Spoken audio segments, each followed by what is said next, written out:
ever seen this painting called The Scream? It was a painting done by Edvard Munch.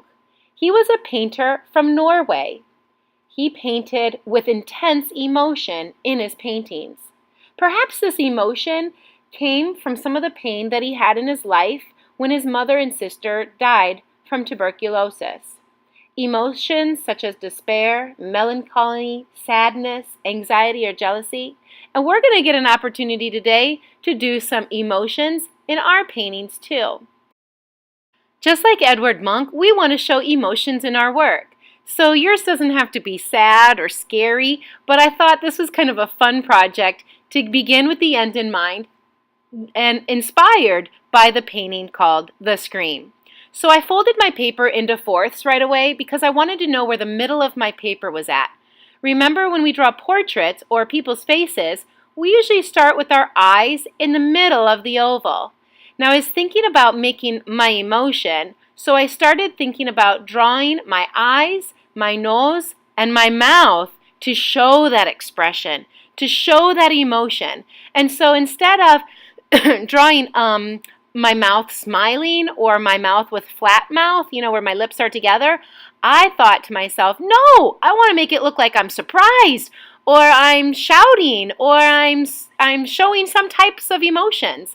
And so that's kind of why I started thinking about, drawing my mouth in a different way than normal. Again, you don't have to do this kind of an expression, but how do you want to share some expression in your work? So I thought this was really a fun way to get started drawing out my oval and my eyes and my nose and my mouth.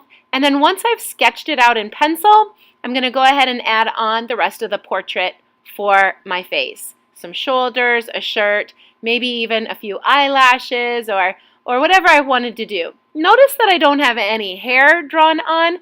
I was thinking to myself, I really want to, again, use emotion in the colors that I choose for this project, as well as the paint colors. When you're done drawing in pencil, go ahead and take a Sharpie and start outlining everything with a black Sharpie. Once you're done outlining, please use thick crayon to color your work.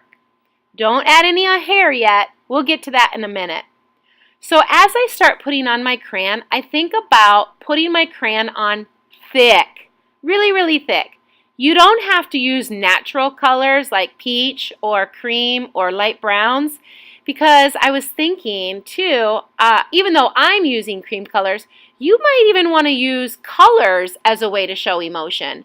I think about artists like Picasso that uses blue to show sadness, or artists that use brighter colors like yellows, pinks, and oranges, maybe to show more happy feelings inside.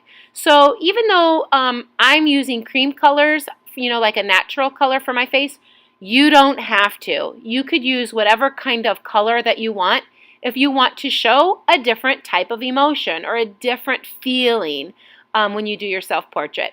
So anyways, once I'm done using my crayons onto my paper, I was thinking about how I'm going to apply the paint to make the hair onto my portrait. So I'll go ahead and finish coloring here, and I'll show you that step next.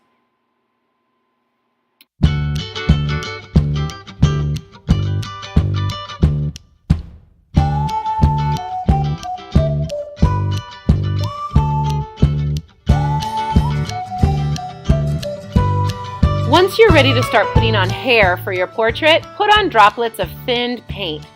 Then grab a straw and blow out air to make those droplets of paint spread and continue filling the page for the hair. This is why it's important that we put on our crayon lines nice and thick so that our paints extend from the scalp into each other and make the hair for this project.